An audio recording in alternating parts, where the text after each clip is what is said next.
What is up, wrestling fans? Welcome to episode number 740 of the Smark Moment Smack Talk podcast, Hot Tags edition of the week. Of course, we're going to be breaking down a bunch of different things that happened in the world of pro wrestling over the past few days. A little bit earlier, it's a Thursday afternoon instead of our usual Friday, but hey, if anything crazy happens on Impact tonight, then, tough titties.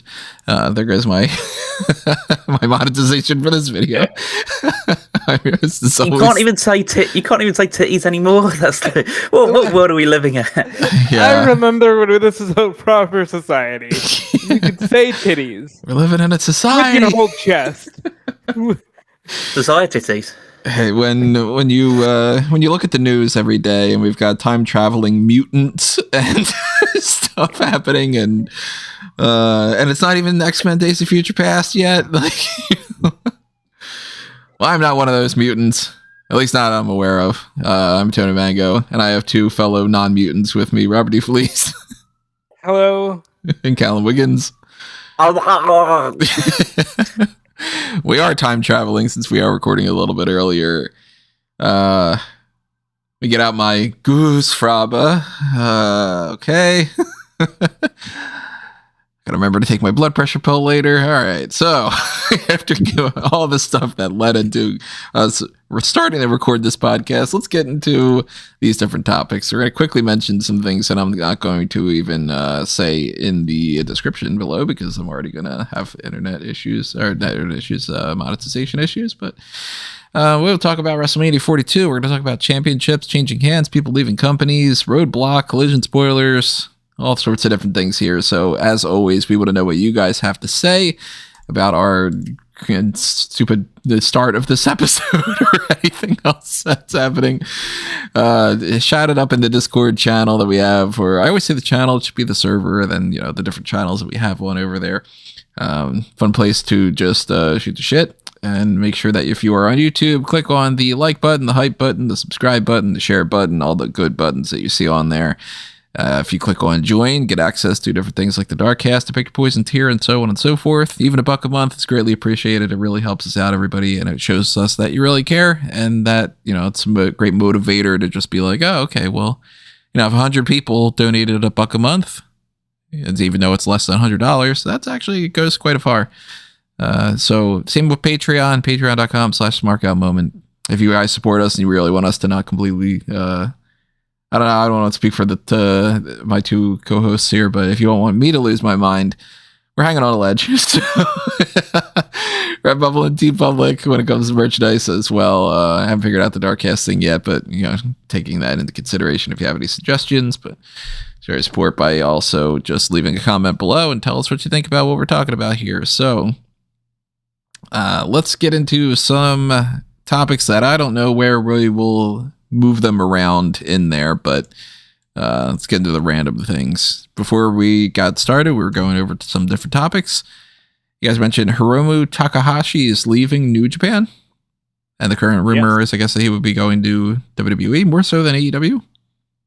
Yep, which is crazy to me. What do you know about this, Callum? Only so much as to, so they put out onto the New Japan website, as they typically would do, that the thank you for supporting New Japan Pro Wrestling, which is always what they do when they're about to give you bad news. And then after careful consideration and discussion with New Japan management, Hiromu Takahashi, who's been a long-standing member of the New Japan roster, will leave New Japan Pro Wrestling. We apologise to fans for the sudden nature of this announcement. Hiromu's final scheduled appearance with New Japan Pro Wrestling will be at the New Beginning in Osaka on February the 11th. The reason why it seems to be more aligned with WWE than AEW is primarily just through usage in AEW. Like, Hiromu has featured on Forbidden Door cards, but there's never really been a big connection between him and AEW. And also with reports that Evil will almost certainly be going to WWE because he's definitely not going to AEW. And there's question marks over Sonada's future in New Japan as well. And it just feels like there's going to be an exodus going to the WWE at this moment in time. But, it's not 100% set in stone. Hiromu hasn't said anything in particular other than he just is seeking a new challenge or something big that he wants to do, which suggests one of the bigger promotions. But you've got like Tetsuya Naito and Bushi, former members of LIJ, with Hiromu out in Noah at the moment. So maybe he's planning on joining them. So we won't know until we know, like, for certain, if he signs on the dotted line somewhere. But right now, the speculation is that if he's going to go to anywhere, any of the big promotions, it will be to WWE. And I think WWE will look at him and go, "We're gonna sell so many plush cats," and I think that's gonna be the deal breaker for that. Mr. Iguana went to Saudi Arabia for the Royal Rumble. They just like this stuff, and Iguana versus cat fight, yeah, that'd be good. And I mean, if worst case scenario, he can do the Nakamura and surf all day and just collect a paycheck. It's not a bad gig. It is kind of curious though. Like, he's 36 according to Wikipedia.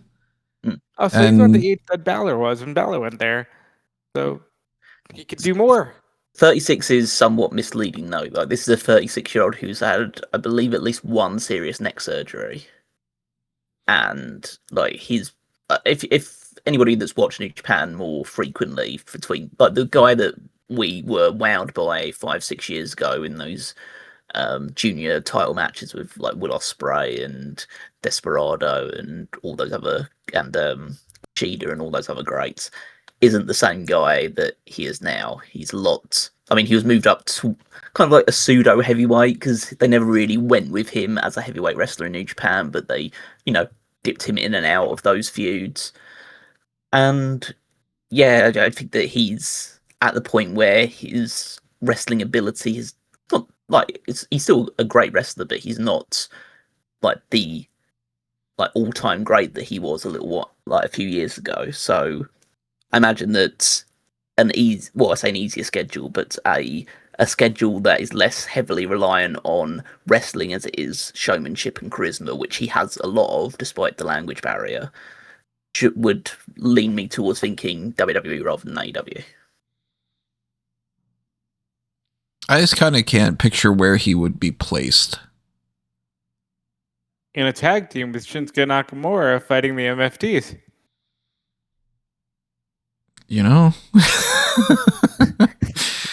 I mean, they're literally setting Shinsuke up for a tag title match, aren't they? Yeah. Okay. I guess it's that simple. Okay. Just put him straight on there, have him do that. Yeah. Okay. Never mind. I redact my statement. The reason I suggest Takahashi with Nakamura is because they're of that same showmanship kind of presentation. I know it's different, but it's a more similar vibe than like Evil, who I don't know what he's going to be doing in WWE. I mean, Evil was part of LIJ with Takahashi and like Naito and that lot, so it's not like it's out of the question they would join forces and be like they would align themselves with like a Nakamura instead.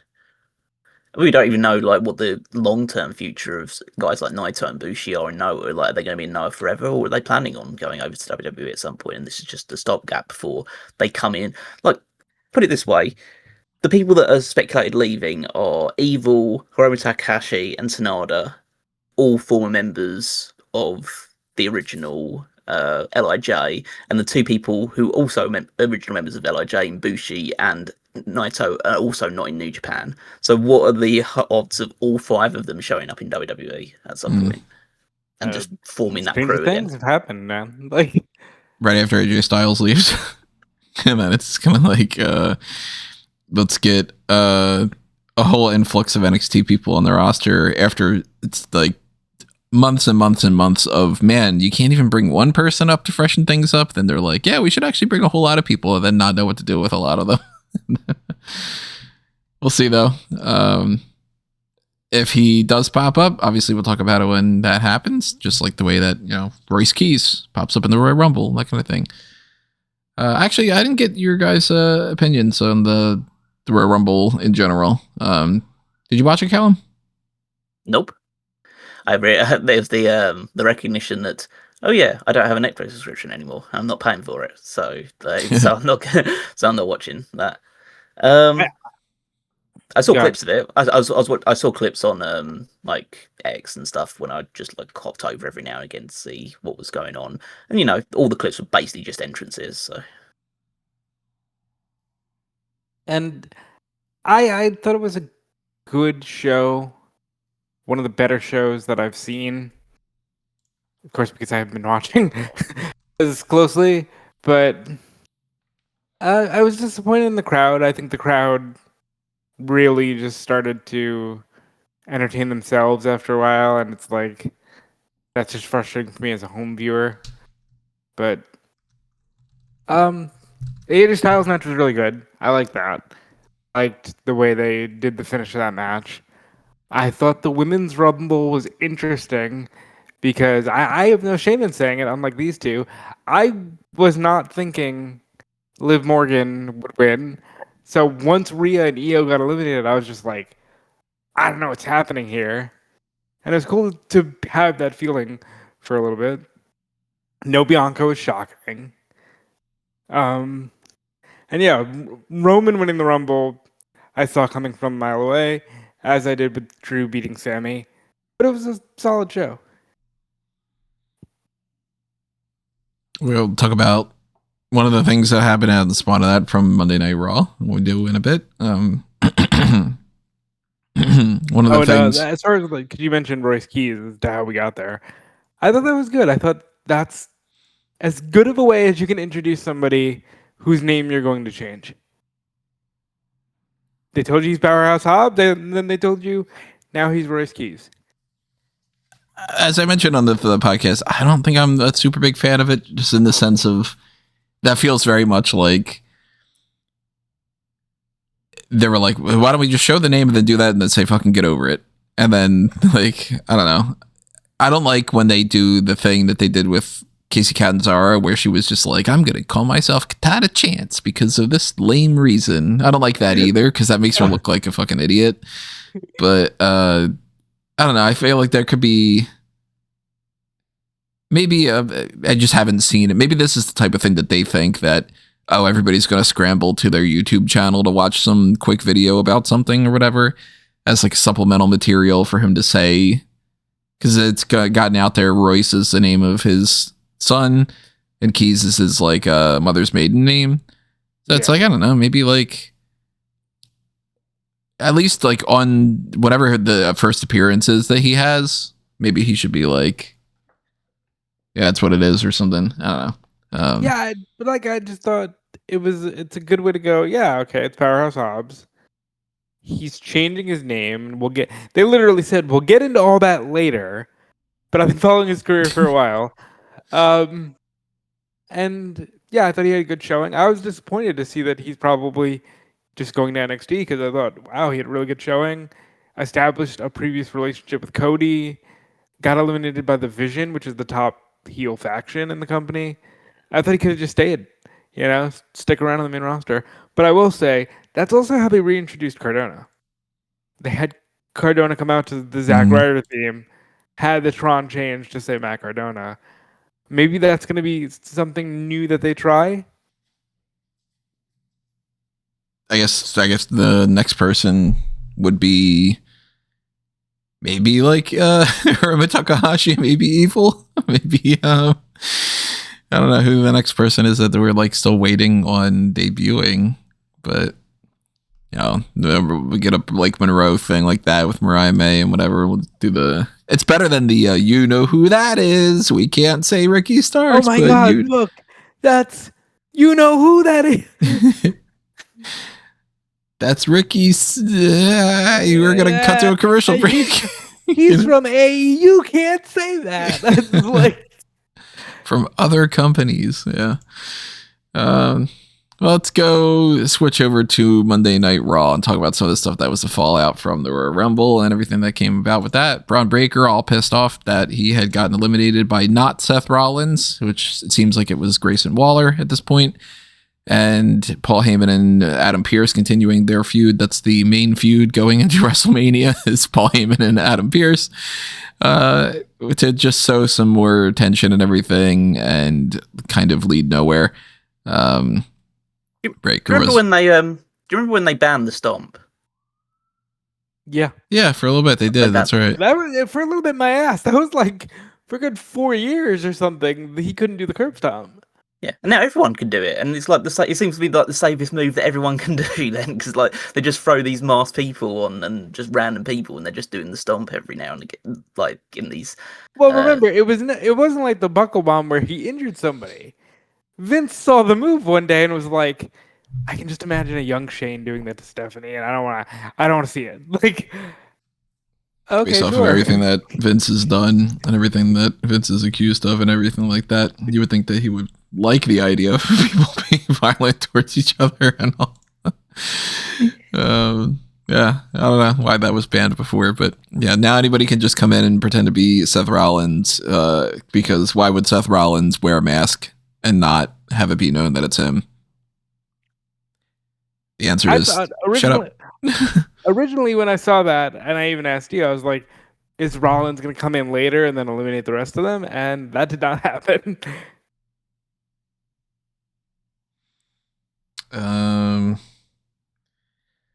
Let's see. After the Braun Breaker thing, Javon Evans beat El Grande Americano. A little bit of help from original El Grande Americano. I don't remember if I made this joke on the podcast or if I thought about it afterward, but the original El Grande Americano and El Grande Americano Extra Crispy.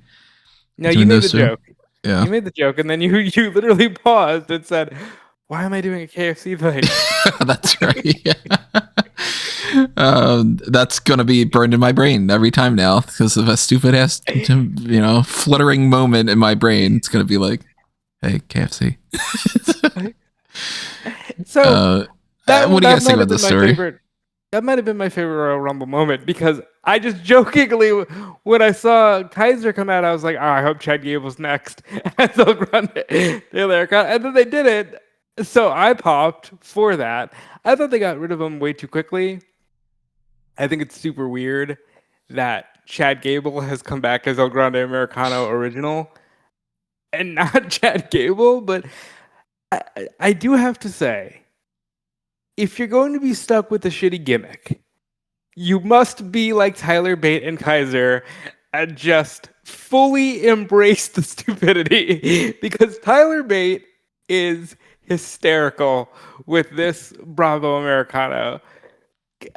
I think he's just checked out and he's like, I'm just going to have a laugh for myself every Monday. But I think it's a good time. Does this lead to a mask versus mask match at WrestleMania? Absolutely. I saw after Phoenix got eliminated in 5 seconds at the Royal Rumble, I saw somebody comment, 2 white men are going to have a mask versus mask match while he's on the undercard. If he gets on the undercard. Like, I was trying to explain it to Caroline because she was like, in and out. Like, she doesn't really watch, but like, she'll every once in a while be like, leave a comment or make a comment about something. And she was like, what's this? Like, what's like going on there or whatever? And I was just like, that's a German guy pretending to be a luchador from Mexico, but he's pretending to be the white guy who was pretending to be the luchador from Mexico. And his 2 English friends are also luchadors from Mexico. She's like, just kind of shook her head like, Jesus Christ. It's fun. What the fuck? I don't know. It's a weird ass gimmick, but I'm down for, a Spider-Man meme. We need Booker T to be able to tell which one's the difference between the 2 of them, right? I think like I would prefer all 4 of these men just wrestling under their real names, but I'm just glad like they're doing something because there's too many people on that roster that just do nothing. See Ciampa. That's why Ciampa left because there's too many people who are just like, no, you're happy to be a WWE roster member, aren't you? Like, isn't that great?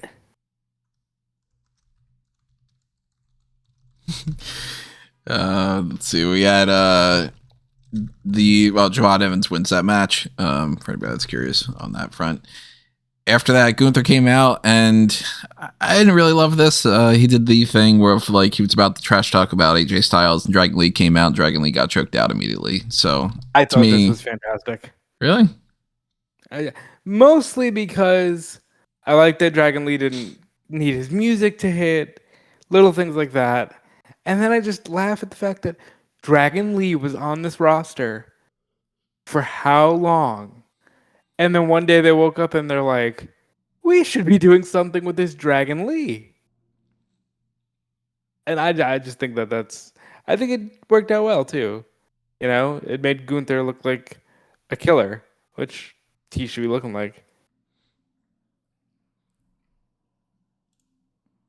to me, I didn't like the idea that it just sort of feels like they're not going to know what to do with Gunther until like somebody else comes in that he could just retire again. It kind of feels like it's a waiting pattern a little bit, but I guess it's more so me just being like, I know you're not going to give Dragon Lee a chance beyond to just be somebody to get their ass kicked, and he already got his ass kicked. So now when they do let's have a match, then it's going to be like, yeah, you're going to get your ass kicked. And then it'll be like, so a tag team match or something. Yeah, and he's going to get his ass kicked. Like, you know, I think I would have liked it a little bit better if maybe Dragon Lee got like some kind of licks in instead of just being pumped out immediately. To me, it didn't feel like it. He was fired up and he was doing great. And he said, AJ Styles is for you. And he charged in and Gunther had to use the ring bell, but Gunther cheated to get him and then he choked him out. I thought it was a stronger presentation than they would have given Dragon Lee 2 months ago. I mean, that's probably true. Yeah. That AJ Styles tag team really helped him out quite a bit. He went from being like, we're only going to put you out there a main event to at least this. So yeah, maybe I'm not giving them enough credit. Shout out to Rusev. What did he do? He's just wrestling on main event. Wrestled Joaquin Wild, didn't he? Yeah, man. I stopped tracking main event.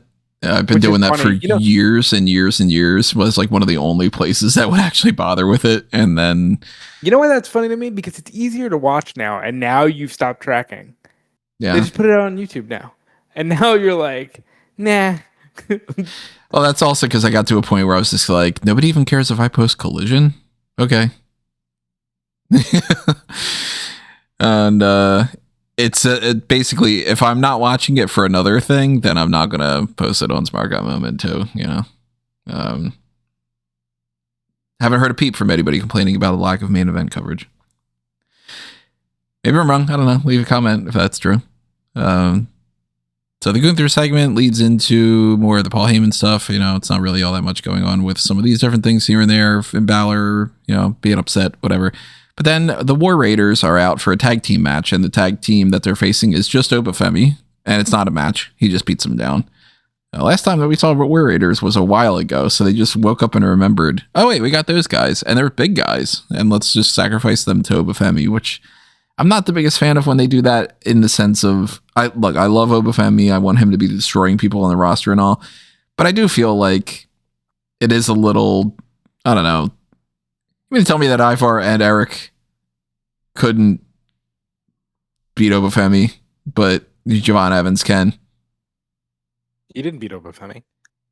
He put up more of a fight. You know, he can get like I would have gotten a 3 count if it wasn't for you type of a moment. Tony D beat Obafemi.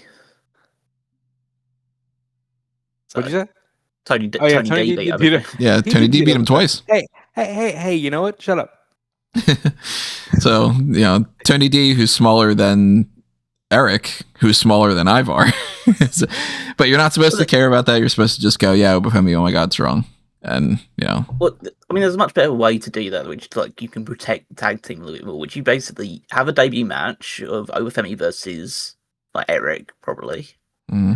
And then he beats Eric fairly comfortably, and then Ivar's in the ring checking on Eric, and then he beats up Ivar when his back is turned. So you get the dominant effect of him beating up both members of the War Raiders, but it's like, oh, he attacked one from behind after the match was over. Well, and then you have a match with Ivar, and then you beat him, and then you just move on with him actually wrestling singles wrestlers rather than... Because, you know, what is this going to lead to? A handicap match where he beats, like, former tag team champions? Like, does this actually does it help Obafemi more than it hurts the War Raiders? Right. No, and that's my problem with it. Because you don't need to sacrifice a tag team to do this. I mean, if you're that determined to have a beat up a guy on the roster, Otis is big. You know? Like, if that's all you were looking for, Otis can do this. But or have him beat like 5 local jobbers that are small. That the last time they did that was Strowman, and I thought that was a great usage of local guys. It works. It was fun to see like here's the old Flip Gunderson type guys, and then they're in the ring, and then you hear the brawn, and then they look like, oh fuck, like, and then he just completely steamrolls them and stuff. Like, yeah, it was fun. Do that. Don't just be like, and now he, we got to push Obafemi, and we don't know any way to do it other than maybe he can destroy, I don't know, the Street Profits or something. That would be like, fuck, come on. I love me some Obafemi. I want them to push him to the top, but like, I don't know. There's better ways to do it, but they still haven't even committed to him being on Raw or SmackDown yet. Still, they're just like, well, we don't know for sure if he's on Raw, so I don't know if he's the heel or face. We don't know where he's going. Same thing for no Royce Keys popping up on Raw. So nothing on NXT for him, so I guess he'll be on SmackDown, or if not, then it'll just be like we just waited a full week for that. Weird. Bella Twins came out after that, though, and they are coming after the women's tag team titles, and they also did not have any idea if they wanted to be heels or baby faces in that segment. And they were baby faces. So we thought they were we terrible baby faces. We thought they were getting booed. But they weren't getting booed. The people in Philly were chanting Coop. Because I guess that's the name of Nikki Bella's Eagles player boyfriend. Huh. Because I thought, oh my God, they're really like, what did they do? And they're booing them, and then Buellas. yeah, essentially I was saying Buellas. No, but I think there'll be baby faces going forward. And Brie, by the way, legitimate shock to me at the Royal Rumble. Yeah, I didn't call that at all. I just figured she was done. And they did the annoying, you know who she's paying tribute to. Just say Daniel Bryan. You own the name. Just say Daniel Bryan. Like you own it. Yeah, it's not like anybody that would catch the reference and would know. If you're saying you know who this is, it's not like they would go, I think I know who that is, but I don't remember his name. And then suddenly goes Daniel Bryan and go, yeah, that's right, Daniel Bryan. I think I'm going to just go to AEW now. Come on, But there's some people that like when they do these things, especially when you are in a business where there's usually a lot of like relationships between wrestlers, and so some people always try to make sure that like, I'm my own person. I'm not just somebody's husband or somebody's wife. Yeah, Brie's not that. Yeah. Yeah, Brie knows. Brie knows. Brie knows. Yeah, absolutely. That's my husband, and they want to see me do the yes and the yes kicks, and that's it. Like, I mean, the Bella Army, they want to see you stand there.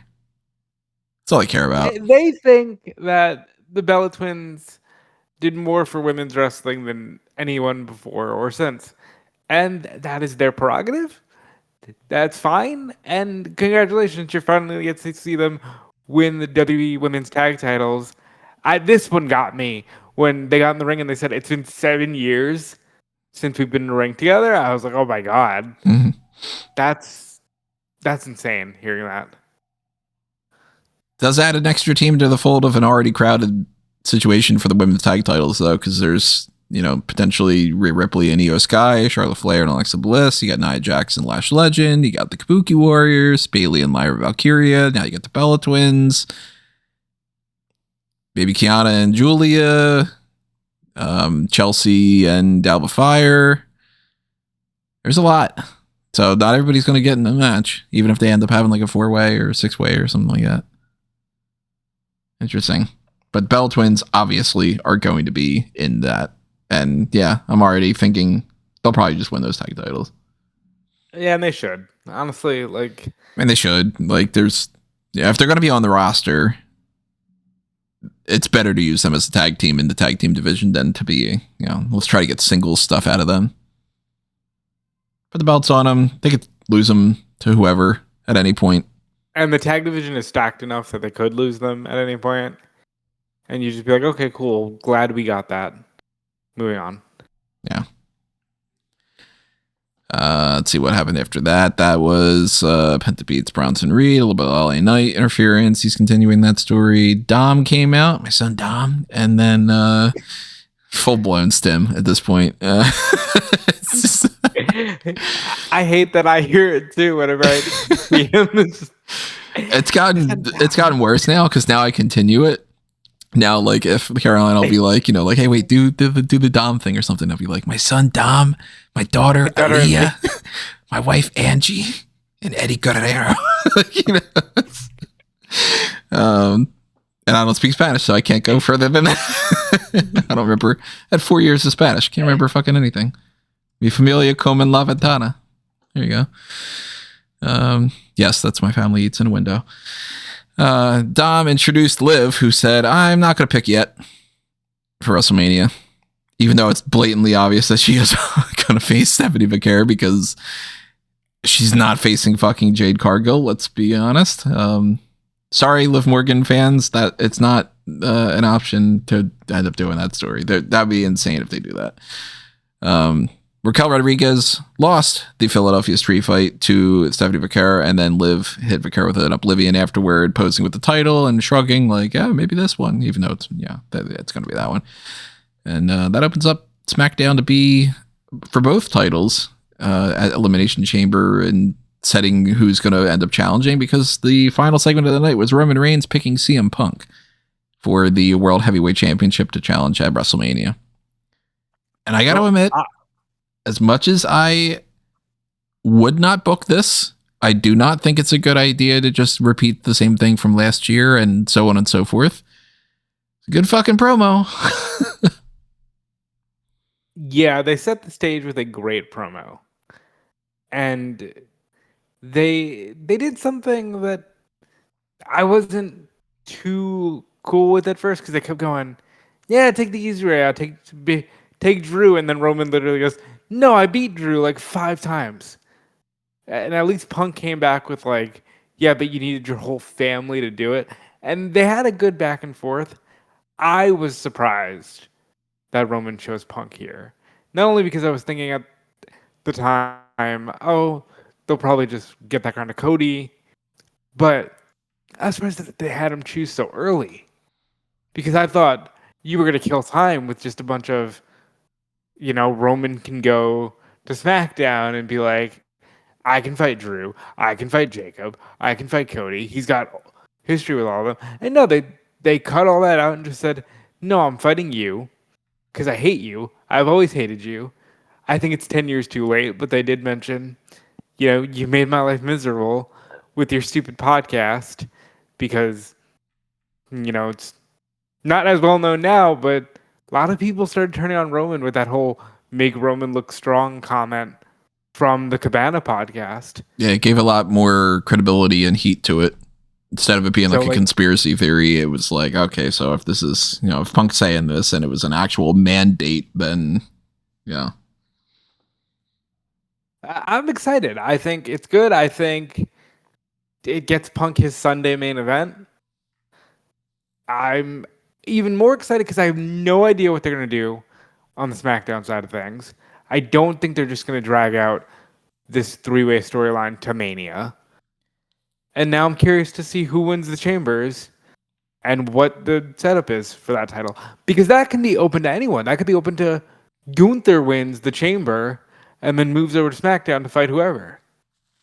Especially if it ends up being a triple threat, then you can't have 2 people win the Elimination Chamber. So right it can't be like Cody and Jacob Fatu both win. You know? Right now, I'm guessing Cody, Jacob, triple threat at Chamber, and then the Chamber itself will be 3 Raw and 3 SmackDown guys. But I don't know who's gonna win. They did I like announce that Chamber qualifying matches are starting next week on Raw, which then implies that it is a cross-branded thing, at least. So I like that. I mean, it should be. Like, the Royal Rumbles are cross-branded. Elimination Chamber, even if it's for another championship, it's like, well, you had the option at the Royal Rumble to challenge either champion, so you should be able to, you know, if you're on Raw, you should be able to challenge for the SmackDown title, especially because it's not even like the SmackDown Championship or something anymore. Thoughts on Reigns and Punk, though, Callum? You think that's the right direction? Or this is just a whole lot of meh? I mean, it's like it's a big name match, so I can't like say I'm opposed to it. From the perspective of someone who won't probably be watching WrestleMania, so I think that it's it's a big time match, and there is history between them which they're leaning into. As I say, I agree with Rob that like bringing up the podcast thing to this fan base, which does feel like a fairly fresh new fan base, obviously with some older heads in it that have been around for a while. It doesn't resonate as much. That sort of those sort of discussions, like they work for people like us that know the background for it, but not everyone is that clued into like things that were said on a podcast over 10 years ago. So I think that it should make sense. I think that they did do a pretty heavy burial job on Drew McIntyre and the WWE Championship, basically saying, "Oh yeah, this is the main event of WrestleMania, and whatever they do with that title doesn't even feel like the way they spoke about and treat that title. It doesn't feel like even the main event of night one. It feels like, oh, that's just gonna be thrown on like in the middle of one of the WrestleMania cards and just quickly forgotten about." So yeah, I think they probably could have done without. You know, you can say that you're choosing Punk for all the reasons that Roman said he's choosing Punk without saying, Drew's the easy way out, or Drew, like, I've beaten Drew like a drum multiple times and all of this other stuff. I think you can, say like, yeah, that would be a tough opponent. Like, I've wrestled Drew before. I know I can beat Drew, but I want to fight you because I hate you. And then you just move on for that rather than, oh, that's the easy route, or I've beaten him over and over again. And like, that's not what I'm interested in. So I think yes, you shouldn't be degrading one championship to try and elevate the other. And it feels like they only did that because it's Drew. As good as Drew has been as a heel, and I think he's done a great job with the title, it feels like they only felt comfortable doing that because it's Drew. They wouldn't have done that to Cody, I don't think. This whole situation is very strange for me. Because it doesn't feel like they know what they're doing yet in like some pieces of the puzzle, and they're willing to just sort of fly by the seat of their pants. But I do feel like they did sort of just go and fuck Drew McIntyre in that title. And which is interesting because that title had the exact opposite perspective. They fucked Drew McIntyre who next 3 years. You know?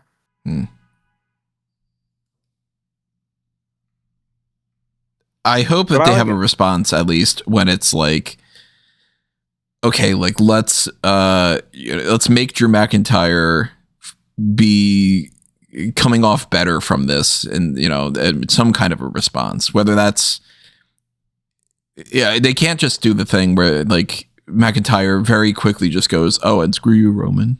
Like, no, make it seem like you actually care about that championship too. Because it can't just be, well, these are the star power and everybody else is a bunch of no names. I think the path is going to be the normal path, but it'll be Drew and potentially Cody being like, good, I'm glad that they are going to sort out that belt. Fuck them. This is the workhorse title because we're actually here. Even though I'm tired of that rhetoric, I think that's the way they're going to go. Good, I'm glad I don't have to deal with my opponent only being around every other week or whatever.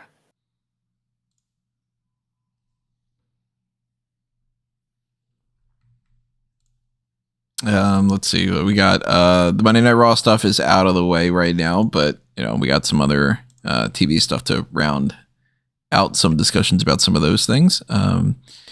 NXT, let's pivot over there, I guess. The start of the show was Robert Stone being named by Shawn Michaels to be the interim NXT general manager. They made a point to be, it's an interim position, which of course they could always just get rid of at any point if they really like what they're doing with Robert Stone. And he's doing exactly the same stuff that he was doing before, so it's nothing like groundbreaking and different and all. But hey, with Ava leaving, they needed somebody to fill in that role, and he's right there. So it's the simplest and easiest way to go about things. And yeah, I like Robert Stone. Sure, fine. I'm sure he'll do a fine enough job. It's curious to me though if they want somebody else and they just, they haven't locked in the deal or something yet. Like they're trying to convince someone to come over, like, hey, Santino, when you're done doing the TNA thing, you want to come be GM over here kind of thing? Right, yeah. Or like try to get Regal back or, like one of those things. I don't think it's going to be Regal. I think that Regal's probably in a position where he's doing the other stuff behind the scenes more. And, maybe, I don't know, maybe they want to test out some other people here and there. But at least Robert Stone from now is the interim GM, and he booked, he quote unquote booked. They don't actually have any booking power. But Shout out to Ava. Yeah. Forever. If you want to buy her clothes, she's selling those. If you're one of those creeps.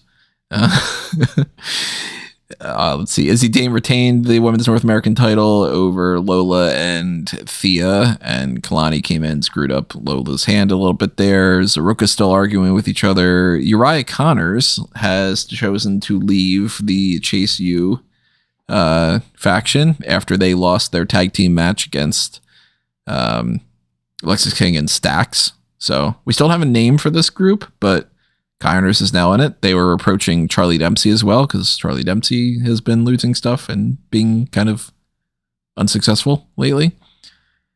So I like the idea of this thing. We talked about it before. We don't really believe at that point. Didn't like Tony D'Angelo's promo about why he returned to NXT, because the promo really didn't make a whole lot of sense. And he claimed that out of all the things for him to be starting to go after, that Dark State took everything away from him, and he's going to take everything away from them. And the other thing, because the second reason, he's just going to wait, which either means they don't have a second reason, or the second reason is that I'm coming for the championship. And for some reason, I don't even want to say that. I can't do that right now. We need to sort out the championship picture. Right. I promised Dave, who's not in charge anymore, that I wouldn't interfere in that, let alone to cost Dion Lennox. I'm going to cost everything, it could cost Dark State everything, but I'm not going to interfere in that. Okay. Did Dark State actually interact with the family? Am I forgetting that, or did that not happen? Honestly, I don't remember either. I don't remember it being a Dark State thing. I remember it being Stax and Luca Crucifino, and Crucifino being written so poorly that he came out there to stare and do nothing. Then he did die. Right.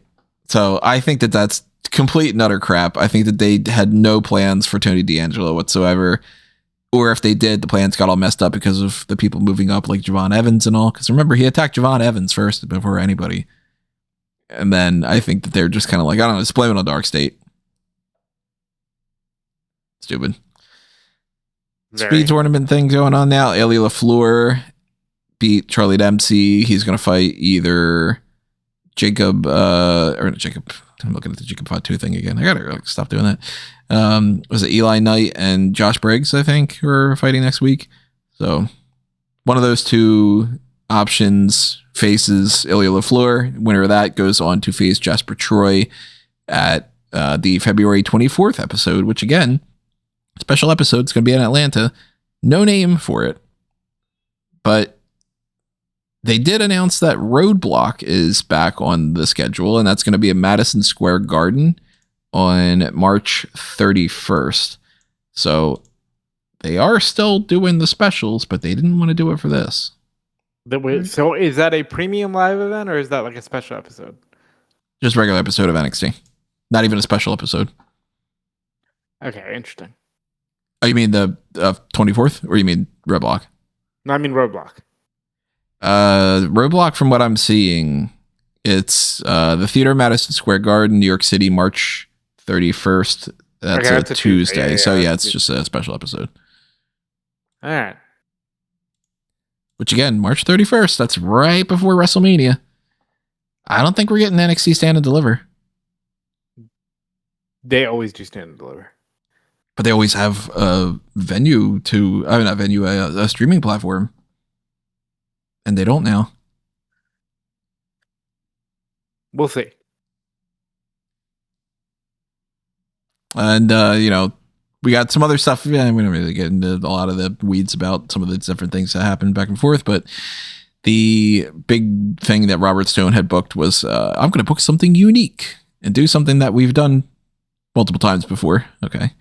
But Zaruka is facing the Ren QCC next week, and whoever gets the pinfall or submission gets the title shot against JC Jane on February 24th, which again, call it Vengeance Day. Oh my God. And the big thing to end that show was Joe Hendry winning the NXT Championship. 7-man ladder match. Ricky Sainz, Shiloh Hill, Deion Lennox, Jackson Drake, Sean Legacy, Keanu Carver, and our winner. And yeah, I like it. Joe Hendry's a big enough name. He's a popular enough guy. You're going to put the title on him at some point anyway, right? Might as well be now. This feels like a step backwards for both Hendry and the brand. I don't know. I feel like Hendry was just set to move up, and he just should. Like, I won't understand. Like, you beat the Miz on SmackDown, Miz 2-time Grand Slam winner. I know these things are fake, but like, if you want to pretend like your accolades mean something, Joe Hendry beat the Miz quite soundly. He wrestled Randy Orton, lost in 3 minutes, but wrestled Randy Orton at WrestleMania. He should just be on the main roster. And, it felt like they were going in a new direction with this title, and Hendry just feels like they should have done it, but he was still a TNA superstar.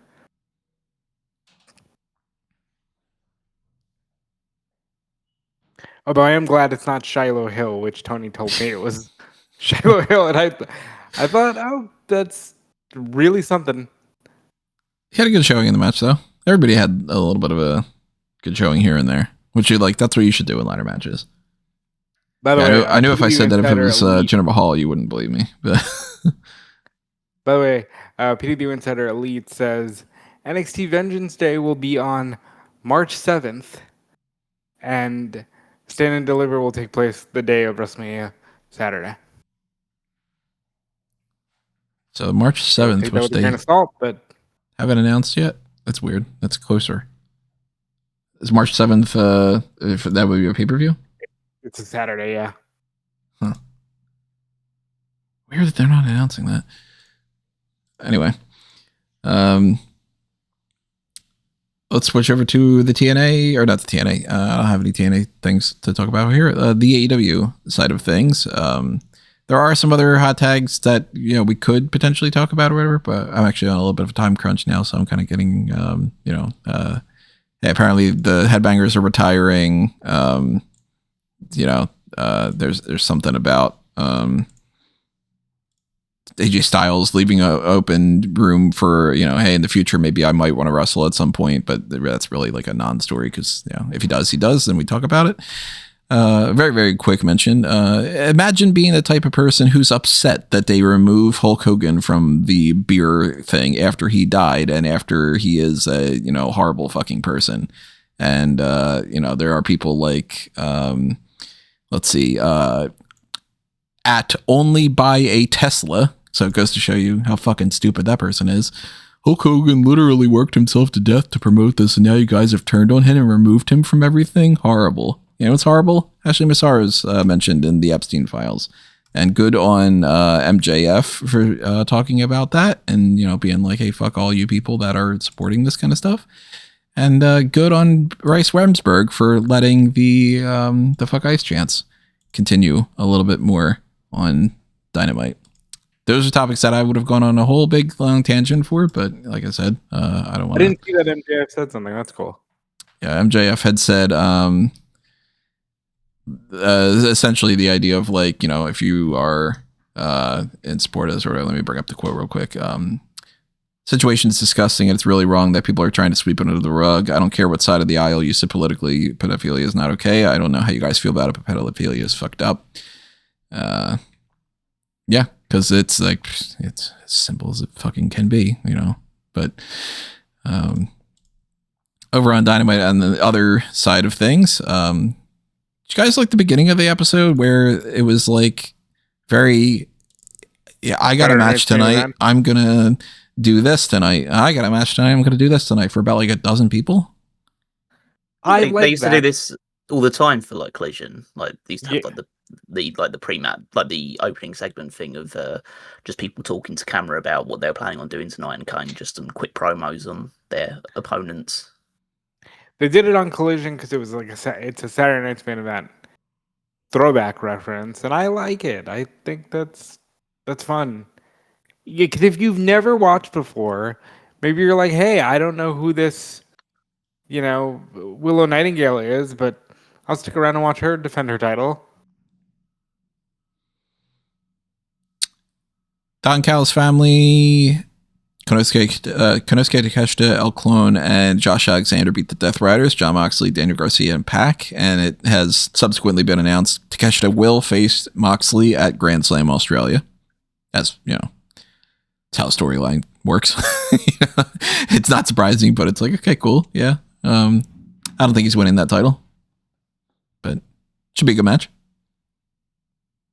Yep. Yeah. So it's a big time match for that title, and I don't really know what direction they're planning on taking for it, because like these are the two babyface members of their heel factions fighting each other.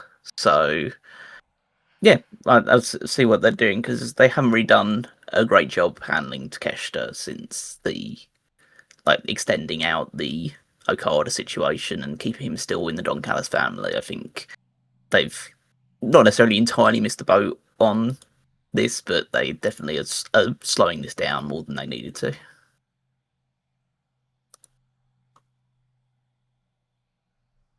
Yeah, I agree. I think it's weird that there's one babyface Death Rider and there's like one babyface member of the Don Callis family, and I think they should sort that out soon. But it'll be a banger match in Australia.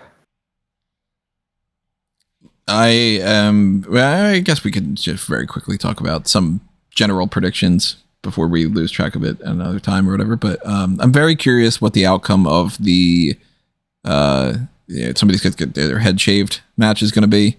But they talked about it a little bit, Orange Cassidy and Tony Storm, about like, I don't want to lose my hair and stuff. And I still kind of feel like Shafir is getting now, shaved. is it only one person losing their hair? Or that's what I'm confused about. So from what I've seen, what it basically, I think it's similar to that tag match they're doing in NXT for the women's situation is the person who gets pinned or submits is the one who will get their head shaved. So that does make more sense, because Cassidy and Storm being like, okay, we have like two outcomes. Either you shave Wheeler Yuta's head or I shave Marina Shafir's head. Yeah. See, I like the idea of both teams members losing their hair, because when you announce that it's just the one, it's like, oh, I bet it's Wheeler with his mop of hair that is clearly losing his hair. At least if there's like, hey, maybe it's Wheeler and Marina, or hey, maybe it will be Tony Storm. That's something that's interesting. I mean, I think that, as the likelihood is that, or at least everyone will predict that it's going to be Wheeler Yuta, because he's probably. I think there'll be that because he's been specially growing out his hair quite a long time, so it feels like okay, they just keep growing it out, so it's more of a big effect when he gets it all shaved off. But there is enough. I don't think either Tony or Orange is having their hair shaved, because I just think it's this sort of match just sets up for a babyface victory. But I think that there is a chance that they go with Marina. The only thing that causes me fault for that is that she's a mum and a wife. I think, is she a mum? I think I don't know. Does she have? They have a kid. I think. Yeah, pretty sure. Yeah, so they have like a 9-year-old. Yeah, so I'm just wondering what the impact on them would be to see their mother walking around bald for a while. Yeah. But if they're cool with it, then I'm sure like she would be cool with it as well. So if anything, it could actually add to her aura. Yeah. Of, like having a head shaved bald as well. So and she walks around with like more of that shaved head approach for a little while. I think that could actually go well for her.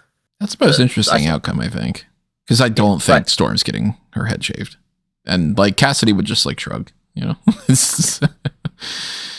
Yeah, so I think it'd be Wheeler, but it would be interesting if it was Marina. But Yeah. they're building it up nicely as well. I mean, because they've got they had the mixed tag on this show as well, and they have a mixed tag with Marina and Yuta fighting. I think Skyflight, like two members of Skyflight, the Zeta Steel and Dante Martin on Collision. Yeah, so I think that so they're building that up nicely, giving them opportunities to win and build their chemistry as a mixed tag team. Let's see where we at. Darby Allin got attacked by Gabe Kidd and Clark Connors, and then dragged around in a body bag in a dirt road and left in the middle of nowhere from a car. Sure, okay. At a certain point, I want to shout out to Clark Connors. Maybe find somebody. You know, you can do the whole like, hey, I'm gonna go into the ring and I'm gonna let the show not happen, and oh, you're suspended. Oh, you can kidnap somebody and drag them around and do all that. And it's like, wow, what a feud. You know, it's pro wrestling. Logic doesn't make any sense. So yeah, this seems pretty firmly Darby Allin is just like moving away from the Death Riders, and it's Kidd and Connors are going to be the focal points and stuff. And as far as I haven't seen anything that says that they're like locked in AEW. Have you guys? Nothing as of yet. So, and I haven't seen the New Japan report that they've released either Gabe Kidd or Clark Connors. So, I think it's probably likely that that's the case, but maybe they're trying to leave a little bit of not make it explicit as of yet that they're signed to him. I mean, if they were signed, they would have had the Gabe Kidd is all elite or Clark Connors is all elite thing. So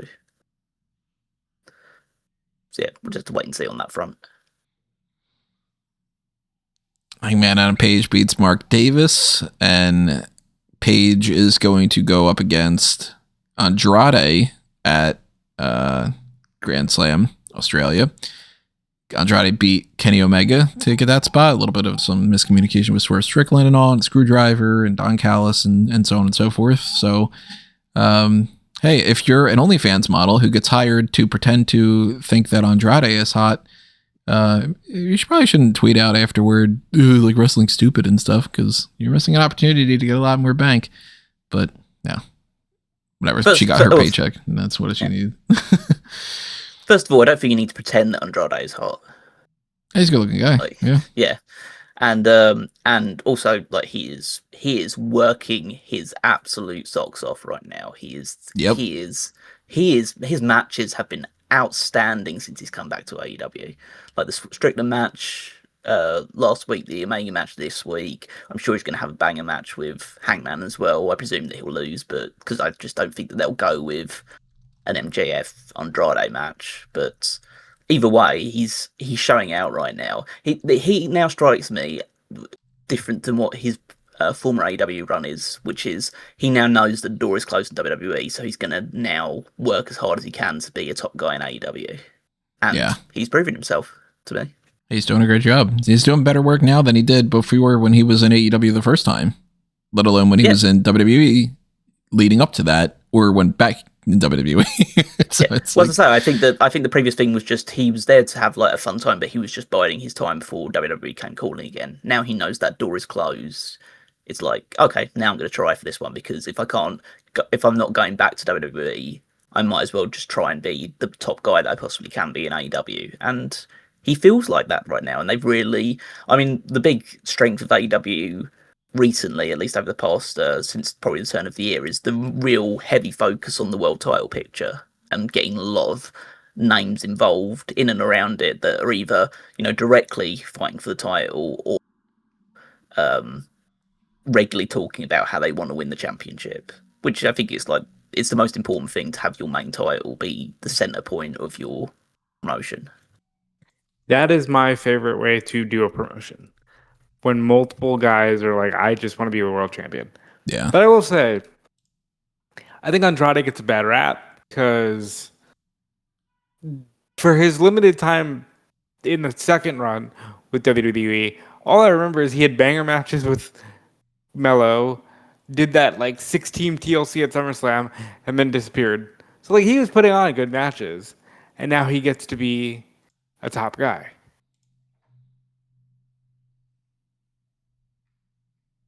And then we got the women's tag title situation going in a pretty obvious direction if they're not, they're moving on from the Sisters of Sin, but Mega Bad wins an eliminator match. They're going to face Harley Cameron and Willow Nightingale. So could be a title change. Wouldn't shock me. Yeah, I think there's a good chance there'll be a title change, but it may take place in Australia, and so that's Harley Cameron's home turf, so they might not go with especially considering what the main event of that show will be. I don't think they'll go with too many people being beaten in their home, like the baby faces being beaten too badly in that one.